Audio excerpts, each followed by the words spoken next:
welcome to the Glendale City Council workshop session of February 22nd, 2022.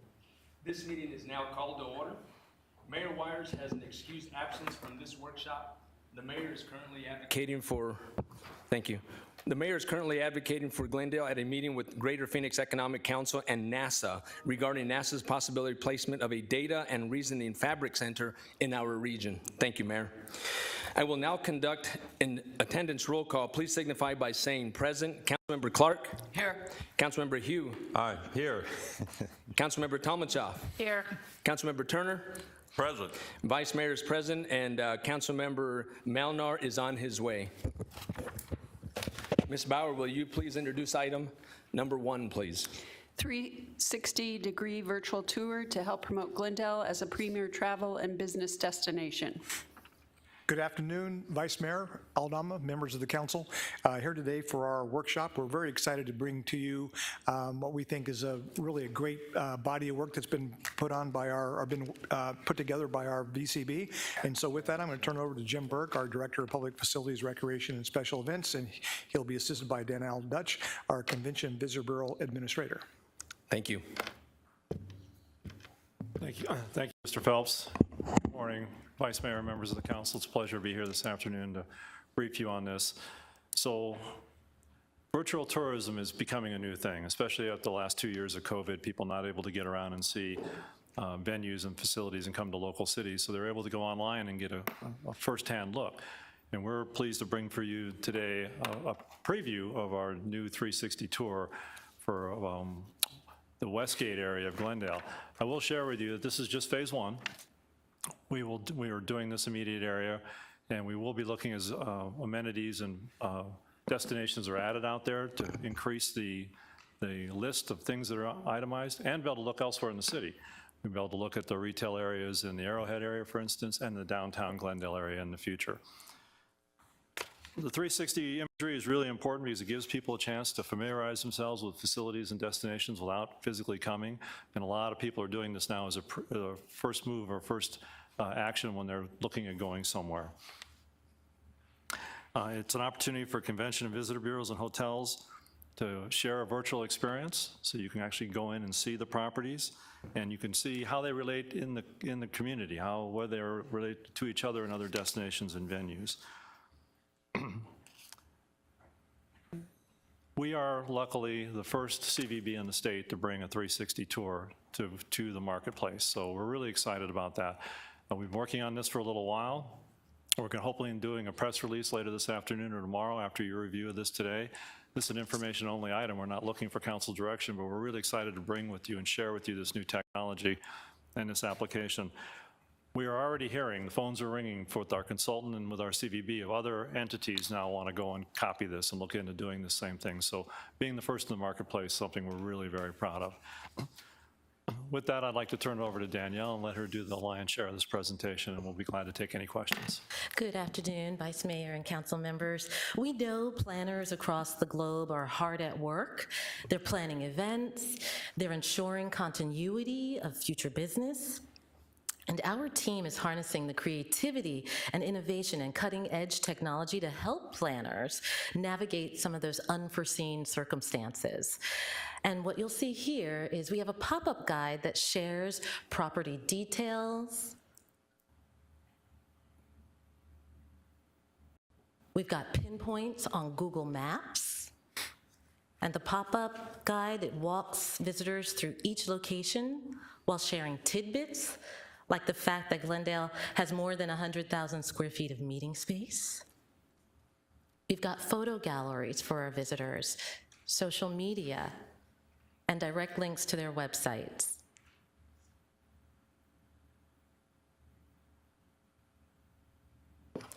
And other stops include State Farm Stadium and Top Golf.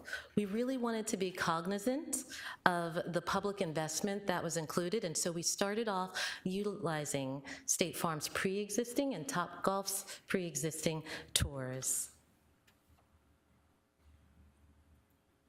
It has mobile compatibility, so whatever device you're on, you're able to actually execute and move around with your mouse. It's also multi-directional and we provide Google business listings. You can explore rooms that attendees will call home during their stay. Google business listings, as I mentioned, will help participating partners increase their search engine optimizations. And then these virtual tours, they help planners visualize in a firsthand way just how special their next meeting could potentially be here in Glendale. And our region is ideally located. It's the right mid-scale size, and it's full of opportunities for event planners looking to host events and market Glendale, and we welcome them. All right. So there is a lot going on, and what we're going to do right now is we're going to skip a video, but we encourage you to take a look at it at a later time, and we're going to go straight into the actual presentation and the tour. And so you'll see it's rotating. It'll take you all over the place here. And what we're going to start out with is Westgate Entertainment District.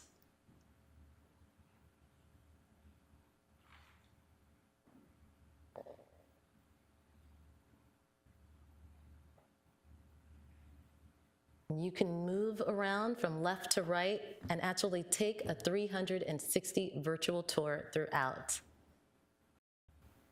And I'm going to take us on a little tour through Westgate Boulevard. And each step you'll be able to walk through as if you were here, immersed within the city of Glendale's Sports and Entertainment District. We're going to go upstairs, and a meeting planner can get a visual, detailed, bird's eye view of the actual destination. I'll take you back downstairs for a moment here. And again, you can move throughout.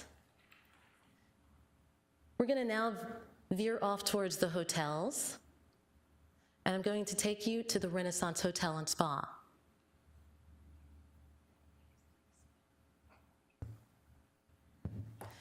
We're going to start out in the lobby. And again, 360 virtual tour of everything that you can see.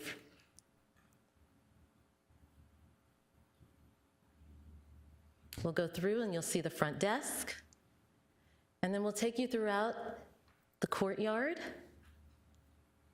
This is perfect for a meeting planner to just see how they can use this open space. And with the Super Bowl on the heels of the year, this is a great outdoor setting to host a private event.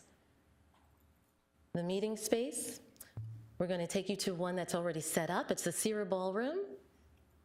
And a meeting planner who's thinking about choosing Glendale over any of the numerous destinations throughout the nation can see a firsthand experience as to what their group event could potentially be. Going straight into one of the guest rooms, you can walk through, a visual, what's outside, and I'll take you back to the lobby. But as you have time, we would encourage you to just visit through and walk through it yourself as well. I think you'll find it to be a useful tool. Does this include our convention center attached to the Renaissance? Indeed it does. And does it also include our Civic Center currently has one that exists, Councilmember Clark. So that one, we actually work with Public Affairs and the Civic Center and utilize the same company and vendor that they did to produce this piece here.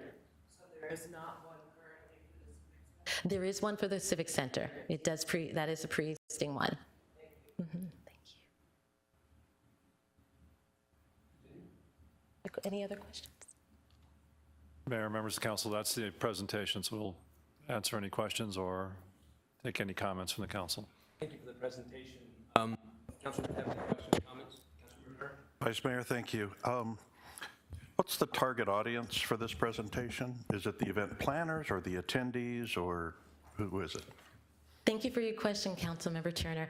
It's for the attendees, signing up and registering for their events. It's also for the meeting planner so that they can make a determination as to whether or not Glendale is the perfect spot for their event. And then also for the leisure visitor, they can see beforehand and get an immersive experience as to what they'll they'll come across in regards to the attractions and the hotels. It gives them the options.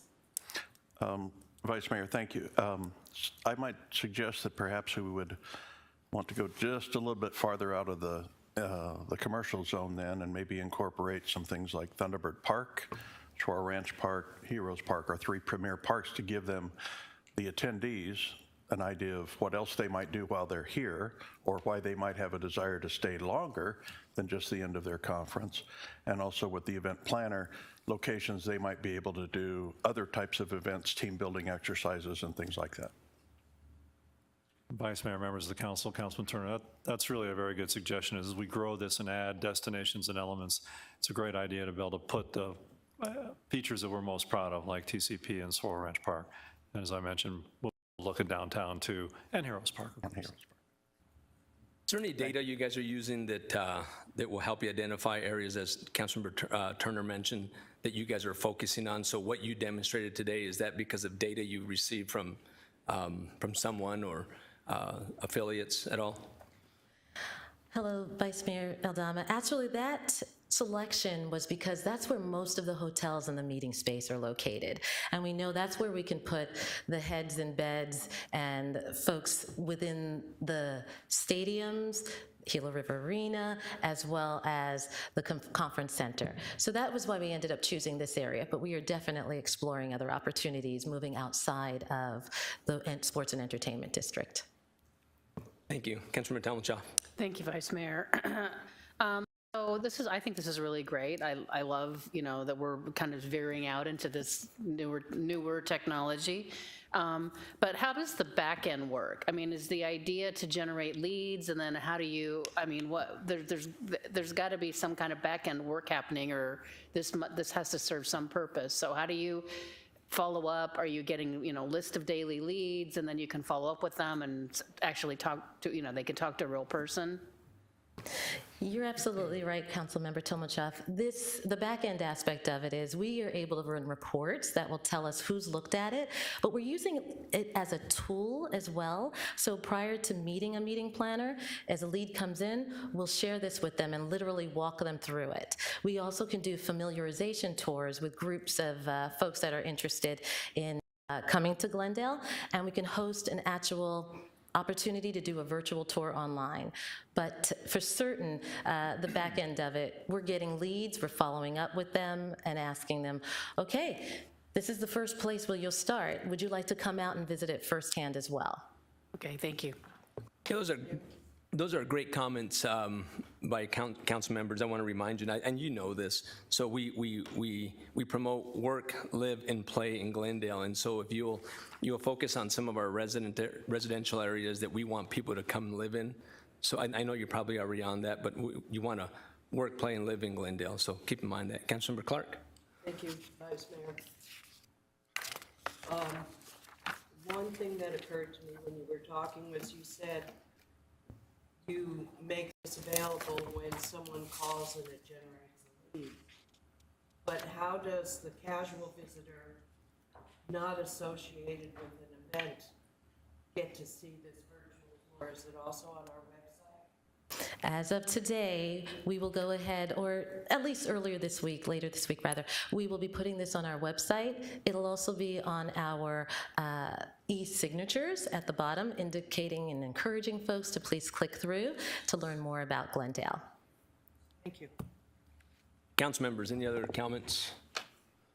Well, great work, very innovative. Thank you so much, and timely for the Super Bowl and all the activities and action and coverage we're going to have. Appreciate the presentation. Without further comments, Ms. Bowers, will you please? No, I'm sorry. Our next item in the city's report is Mr. Phelps. Do you have anything to report? Vice Mayor Aldama, members of the council, just a couple things. As a follow-on to the presentation here, just wanted to say I think that Danielle and her team have been doing just a tremendous job, especially the last 3 years, all of the upheaval within the tourism and travel industry. What I can say is that the Glendale market for both daily occupancy rate and percentage of occupancy has been much stronger than most other areas. I think it's because of the good work that our team is doing, and so we still still have very, very impressive numbers that have been happening there. This is a platform that we can build from.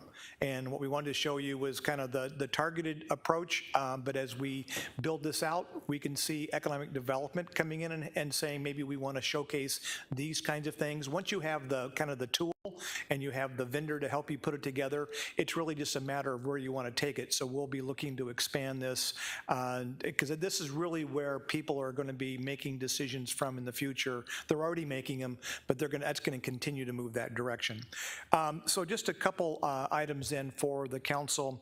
And I want to talk first about our Success Factor Awards. We just concluded our inaugural Success Factors Excellence Award Incentive Program, and we're celebrating this week all of our winners. If you recall, in the budget process a year ago, the council put money in as a way to incent both innovation and customer service. We went through a very detailed process, and we launched the program in 2021. We received 131 nominations for individuals and groups, which represented approximately 400 employees. So these nominations came from within the organization by our people who are recognizing their peers and other programs as being noteworthy of a special recognition. We were really thrilled to death with that level of nominations that came through. It was then reviewed by an employee-led committee made up across all different departments, and 45 employees were selected to receive an award along with 39 semifinalists. Again, this program is made possible through your donation. We will be having now 45 employees will be receiving a $1,500 bonus, which they're very excited about. I've already received a number of emails from employees thanking the city and the council for putting this program in place. And then there's also a smaller cash award for the 39 semifinalists. So we're going to be going forward. We'll be making some tweaks to the program as we go on. But again, thank you, and I hope you'll reach out on as we have and congratulate those winners and say well done for both outstanding customer service and both innovation. The next announcement is not, I make with somewhat both mixed emotions on this, but here today, Chief Garrison has announced that he'll be retiring after 45 years of public service. He actually hits his 45-year public in March, and so he has announced that he'll be retiring on June 10th. This year. As you know, Chief Garrison comes with an incredible resume here to the city of Glendale. He started in the U.S. Army, but he also had leadership roles with the city of Phoenix, Oceanside, California, the Daisy Mountain Fire District, and of course, prior to coming to Glendale a little over 6.5 years ago, he led the 4th largest fire department in the country in Houston, Texas, and so he has brought just a tremendous amount of enthusiasm and leadership to our fire department. My interactions with Chief Garrison is always a person of very high integrity, and he has a passion really for both protecting the public that we serve and protecting the men and women that work underneath him. And he's been passionate from that from the very get-go. Again, his last date will be June 10th. We'll be, of course, putting together some activities to recognize his great service to our citizens here in Glendale. Soon afterward, we'll begin the process of doing a national recruitment. We'll have more details to share with the council as we get a chance to put our timing together and understand how we want to approach that. And with that, Mr. Vice Mayor, that concludes my report. Thank you, Mr. Phelps. Our next item is the City Attorney's report. Mr. Bailey, do you have anything to report? Nothing today, thank you. Thank you, Mr. Bailey. Next item on the agenda is council items of special interest. Each council member will have the opportunity to indicate topics they would like to have discussed by the council at a future workshop. Councilmember Clark? Nothing today. Thank you, Mr. Clark. Councilmember Hugh? Nothing, thank you. Councilmember Malnar? Nothing today, Mayor. Councilmember Talmachoff? Nothing today. Councilmember Turner? Not today. Chair has none. Thank you. Is there a motion to go into executive session? So moved. Second. I have a motion and a second. Motion by Councilmember Clark, seconded by Councilmember Hugh to go into an executive session. Is there discussion on the motion? All those in favor, please vote aye. Aye. Are there any opposed? None. Motion passes. Council meeting is recessed. Thank you.